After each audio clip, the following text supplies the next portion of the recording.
கர்த்தருடைய நாமம் மகிமைப்படுவதாக.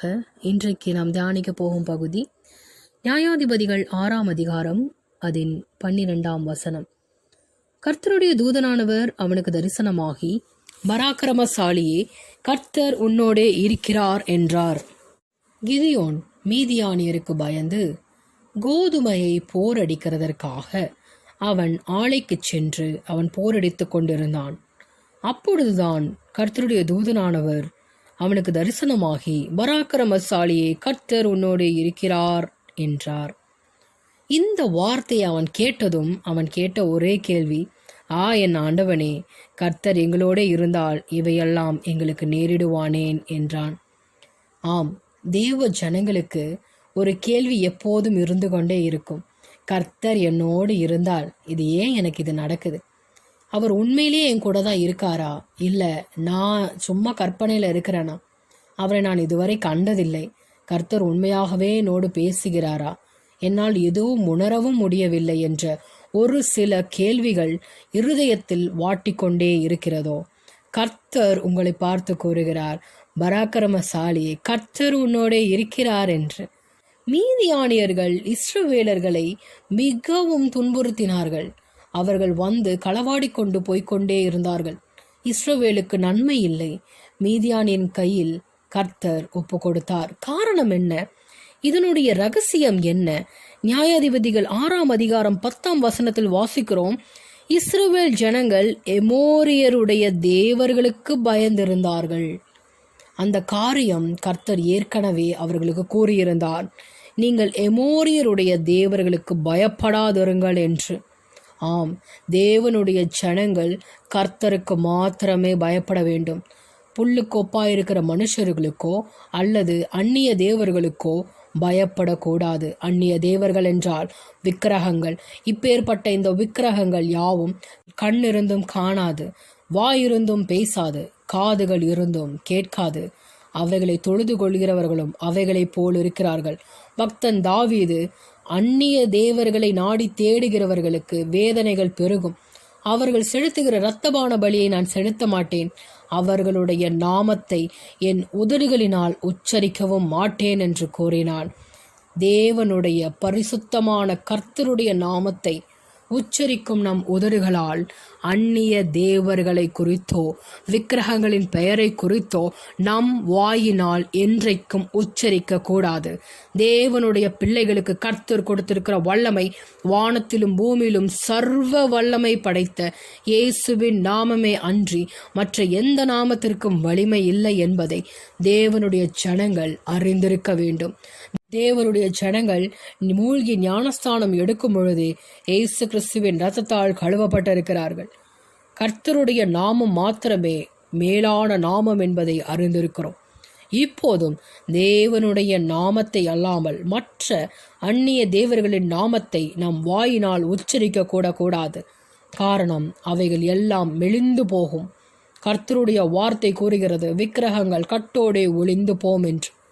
தேவனுடைய ஜனங்களுக்கு கர்த்தர் ஒரு அதிகாரத்தை கொடுத்திருக்கிறார், வல்லமையை கொடுத்திருக்கிறார். பரிசுத்த ஆவியானவர் ஜனங்களுக்குள் வாசம் செய்து கொண்டிருக்கிறார். அவரே நமக்கு பலனாயும் இருக்கிறார். இப்பேற்பட்ட பலனை கொண்டிருக்கிற நாம் மற்ற விக்கிரகங்களுக்கும் ஒன்றும் இல்லாமைக்கும் நாம் கண்டு பயப்படக்கூடாது.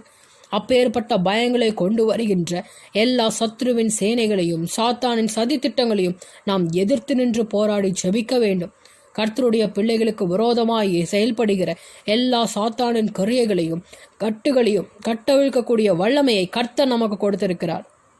அவைகளை நாம் துரத்த வேண்டுமே தவிர அவைகளுக்கு நாம் பயப்படக்கூடாது.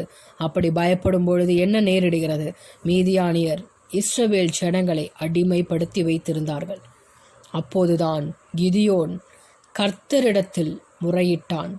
கர்த்தர் அவனுக்கு, உனக்கிருக்கிற இந்த பலத்தோடே போ, நீ இஸ்ரவேலை மீதியானியரின் கைக்கு நீங்களாக்கி ரட்சிப்பாய், உன்னை அனுப்புகிறவர் நான் அல்லவா என்றார். ஏனென்றால் உலகத்தில் இருக்கிறவரிலும் உங்களில் இருக்கிறவர் பெரியவர். ஊழியத்தை கர்த்தருக்கென்று நாம் செய்ய வேண்டும் என்பதை கர்த்தர் விரும்புகிறார். இஸ்ரவேல் ஜனங்கள் கர்த்தரை விட்டு பின்வாங்கினது போல் அல்ல. தேவனுடைய ஜனங்கள் எந்தவித எதிர்பார்ப்பும் இல்லாமல் பொன்னோ வெள்ளியோ பொருளாசையோ அதற்காக மாத்திரம் தேவனை தேடாமல், அற்புதங்களுக்காகவோ சுகத்திற்காகவோ மாத்திரம் கிறிஸ்துவை தேடாமல், என்ன செய்தாலும் அது தேவனுடைய நாம மகிமைக்கென்று நான் செய்வேன் என்று எந்த சூழ்நிலையிலும் நாம் நம்மை கர்த்தருக்கென்று ஒப்பு கொடுப்பதே உண்மையான கிறிஸ்துவ ஜீவியம். வெள்ளிக்காகவும் பொண்ணுக்காகவும் நாம் கர்த்தரிடத்தில் முறையிட்டு ஜெபிக்கக்கூடாது. வெள்ளியும் பொன்னும் என்னிடத்தில் இல்லை, இயேசுவின் நாமம் உண்டு, நீ எழுந்து நட என்று அப்போஸ்தலராகிய பேதுருவும் யோவானும் சொல்லும் பொழுது அவரிடத்தில் வெள்ளியும் பொன்னும் இல்லை, அவரிடத்தில் இருந்தது இயேசுவின் நாமம். அப்பேற்பட்ட ஜனங்களை தான் கர்த்தர் எதிர்பார்க்கிறார். ஆனால் தேவ ஜனங்களோ வெள்ளிக்காகவும் பொன்னுக்காகவும் பொருளாசைக்காகவும் தேவைக்காகவும் நாம் தேடிக்கொண்டே இருக்கிறோம். கர்த்தருக்கு அப்பேற்பட்டவர்கள் தேவையில்லை. தன்னை தான் வெறுத்து சிலுவையை எடுத்துக்கொண்டு நடக்க வேண்டும் என்பதை கர்த்தர் விரும்புகிறார். இந்த கடைசி காலங்களில் அப்பேற்பட்ட ஊழியத்தை நிறைவேற்ற யார் இருக்கிறார்கள்? பின்பு யாரை நான் அனுப்புவேன்? யார் தமது காரியமாய் போவான் என்று உரைக்கிற கர்த்தருடைய சத்தத்தை கேட்க நீங்கள் ஆவலாய் இருக்கிறீர்களா? கர்த்தருக்கென்று நான் போகிறேன், இதோ அடியேன் இருக்கிறேன் என்று சொல்வதற்கான தைரியம் உங்களுக்கு இருக்கிறதா? கர்த்தருடைய நாமம் மகிமைப்படுவதற்கு நான் எழும்புவேன், ஆதிகால அப்போஸ்தலரைப் போல நான் எழும்புவேன் என்று சொல்லக்கூடிய அந்த உணர்வுள்ள இருதயம் உண்டா? தேவனை தேடுகிற உணர்வுள்ள இருதயம் ஒருவன் உண்டோ என்று பார்ப்பதற்கு கர்த்தர் இந்த பூலோகத்தை கண்ணோக்கி கொண்டே இருக்கிறார். ஜனங்களோ சீர்கெட்டு போய்கொண்டே இருக்கிறார்கள். உலகத்திற்கும் உலக பொருளுக்கும் வேலைகளுக்கும் முக்கியத்துவம் தருகிறோம். ஆனால் கர்த்தருக்கென்று முக்கியத்துவம் யாரால் கொடுக்க முடியும்? இயேசு கிறிஸ்து தன்னுடைய ஜீவனையும் பாராமல் ஜனங்களுக்காய் இந்த உலகத்திற்காய் மரித்தார். அதே போல மரிப்பதற்கும் ஆயத்தமாக இருக்கிறோமா? கர்த்தருக்கென்று எதையாகிலும் அல்ல, எதையும் செய்வதற்கு நாம் முன்வர வேண்டும். கிறிஸ்தவ வாழ்க்கை என்பது ஆடம்பரமான வாழ்க்கை அல்ல, சொகுசு வாழ்க்கை அல்ல. எல்லாம் எனக்கு கிடைத்து விட்டது, பொருள் இருக்கிறது, பொன் இருக்கிறது, பிள்ளைகளும் கை நிறைய சம்பாதிக்கிறார்கள், நான் சுகபோகமாய் வாழ்கிறேன் என்பது கிறிஸ்தவ வாழ்க்கை அல்ல.